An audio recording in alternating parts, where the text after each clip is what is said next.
What's up, Pac? Hey, nada, yeah. I didn't bring you anything. Like What do you un tecito o algo. I didn't. You want something? No. I should have brought you. The cool coasters. Somewhat Dude, cool. Oscar, I'm actually excited, and it's cool because you were asking me, like, what's the questions? Yeah. And it's like, dude, I don't like scripting it because that's kind of like, I feel like this kind of conversations is kind of like if we go get coffee Right. and we just pick our brains. Okay. You know, and even right now when we were setting up. So this is comfortable. So I could get. Like, yeah, it's comfortable. Because I'm kind of nervous right now, bro. You're like, nervous? yeah. No, dude. I'm nervous. You know why? And I'm nervous. I'm not nervous. Right. But it's that nervous. I think we've planned. Like I met you when? Like earlier this year? But last year. Last year? Yeah, already? Year. Yeah. Dang, you see? Like, and we planned like to get coffee or to do things, and we just haven't. Yeah, and I know we're both busy, especially you. But it's like this is like our first like conversation. For sure. Which is cool. Yeah. I feel the excitement. Yeah. We're about to get some water. Get some water. Get some water. Some tecito maybe. Un tecito, something cool in it. So, I mean, I just wanted to kind of get to know you. Pick your brain. You're doing a lot, obviously, and you have a big vision. You know, you're doing great things here. I know a bunch of my friends, you know, like are around you now, and a lot of people that I know and the people that I knew before. I always heard, you know, the Montoyas. So, like, I wanna get to know that, and I want, you know, people to kind of get excited about what you're doing. So, just tell me a little bit about you, and then we'll start from the beginning. Right. So what's Oscar like right now? Me, just as a person. So yeah. I mean, I just had a kid. Okay, that's Noah, the most important thing. Yeah, he's my life right now, dude. Like it changed me, dude. Like what you know, it was funny because a lot of people would talk about how a son or daughter would change your life, dude. Yeah. But I was always like, It's your first one? It's my first one. Yeah. And we've been waiting for him for a long time. Yeah. I'll go a little bit more back. So about 16 years ago, I don't want to sound all Christian and everything. No, I do believe in the power of God and what He has, for us. God gave me a promise, and He described what my life was going to be. Nice. And when my wife came to the picture, I'm married as well. So Alexia, she's the love of my life. That's how the kid came about. Yeah, that's how the kid came about. You know, so you met your wife. I met my wife, and you know, we were always planning, dude. Mm-hmm. But you know, fatherhood has changed my life, dude. It gave me a different perspective on who God is, bro. Not that I'm trying to play God, you know, not whatsoever. Like in what way? Like what do you mean? Like obviously I'm not a dad. Right. So when I hear these stories, and it's really impacting, you know, it's really cool to hear it and interesting, and especially because that's your first point. Right. So it's relevant, and I just want to make a point about it. Right. Because if you talk to anybody, you always hear what they're interested on, what their passions are about, and the fact that you just brought your family first says a lot about you. Yeah. So cool. We've always understood. I mean, I've always understood God as a son. Right. But I've never understood him as a father. Wow, that's cool. And now, with Noah, bro, like I'm able to understand. Like I read scripture and I'm just like, bro, God has this for me. Yeah.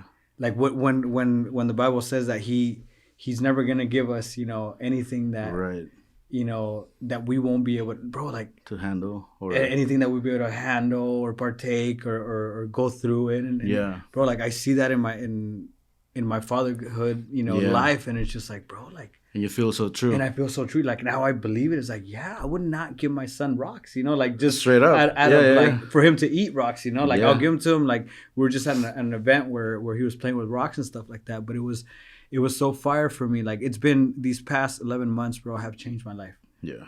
As a pastor, as a husband, as a human being, bro, like as a person, dude, like it has made me, I think it's made me a better person.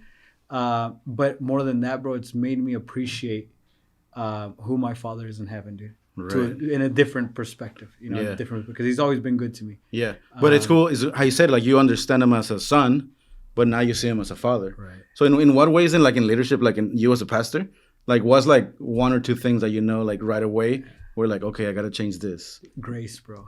Grace. Wow, that's huge. Everybody talks about grace, and there's a whole aspect of that. But at the end of the day, bro, when you're living and you're like, bro, like, I want the best for my son. Mm-hmm. So now in leadership, dude, like, okay, do the children of God deserve to be treated a certain way? Mm-hmm. And it changes your perspective, bro. Like it just changes everything, bro. So leadership, bro, is number one thing, bro, to understand that we're not dealing with just people. Yeah.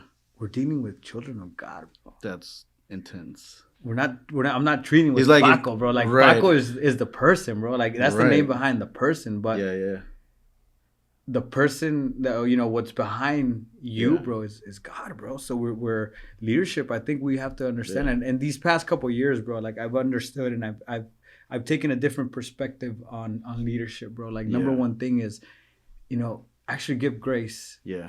Like actually give grace, because like you said, everyone talks about it. Everybody, grace this, grace this, but are you giving it? But it's heavy when something actually happens and they're like, oh, like this and that, you can't serve anymore, you're out, something, right? Or you sit down, exactly, bro. Like I get it, bro. Some people mess up, I get it. I've been there. There has to be discipline. There has to be processes, systems. Like we were talking about right before, bro. Systems are essential in any growth. Right. I think God, the system of the kingdom, bro. Like it has to partake, bro. There's a lot of discipline, but there's ways to approach it. Yeah. And the number one way to approach it, bro, is with grace. Yeah. Personally. Right. No, that's huge. Yeah. Because now I go back and it's just like, man, like if I would have done this different. Yeah. Like, and then now you take it back one more step. It's like, maybe I'm not teaching them correctly. Oh, wow. Like maybe as a lead. As a lead. Like, bro, it all falls back into you. Right. But a lot that's of people, a heavy point. Yeah, bro. Yeah. Like it's heavy, but a lot of leaders don't want to take that heat, bro. Yeah, and it's a huge responsibility, bro. Dude, I remember. I mean, we grew up in church.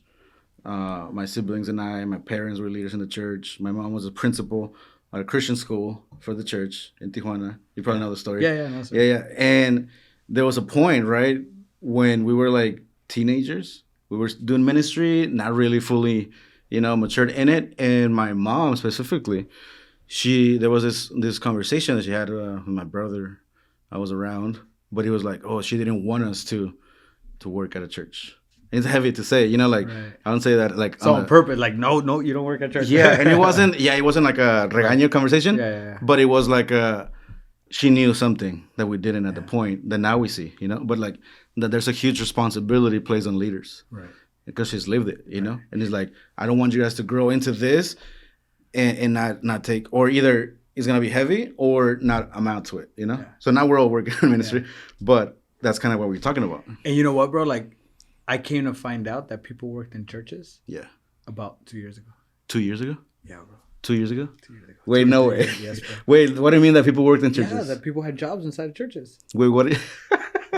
How? How long have you been a pastor? Well, I've been pastoring for 4 years now. 4 years. But I was a co-pastor at another church. And there was no paid staff? Years. No paid staff, bro. We did it because of love. For 16 years, bro.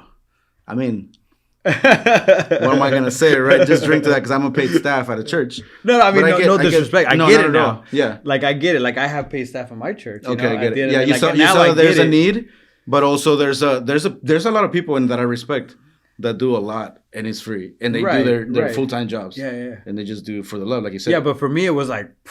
Yeah. Like people live off of it? People live off of church. Yeah. No, you know what? I still get asked.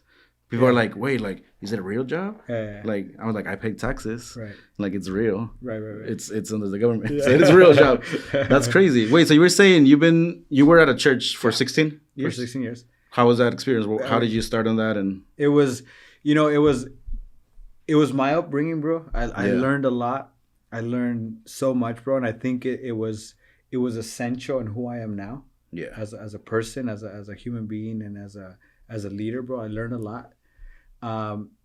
But I always knew that God had something else in store for me, and that wasn't just where I was. That was like my preparation too. Right. So all that time, bro, like my mind was always, I know I'm never gonna be the first here.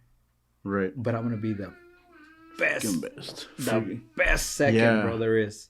Oh, sick. Like that was my point, bro. Like I made it. I remember when I met my wife, dude. Like she used to talk smack to me, dude. Yeah. She's like, babe, what are you doing? About you? No, about me. No, she would go at me, bro. She's like, I don't know how to say it in English, but you're always smelling this butt. Like, why? What are you doing? Like, why are you pushing? Sorry, I know you might have to take that as censor. No. At the end of the day, bro, like I'm just trying to translate it. What it's like when you're like, like a kiss. Yeah, a butt kisser. Yeah, okay, got it. Yeah. She's like, why? I was like, babe, I don't do it for that. Right. I know who I serve. Yeah. And she never got it, bro. Like she didn't get it at the moment. Right. She got it when I told her. I said, babe, okay, you're gonna marry me. Yeah. And that's You what's told gonna her happen. you're gonna marry me. You're gonna marry me. You're gonna be my wife. Yeah. And when you and I get married, you and I are gonna become pastors, because that's my calling.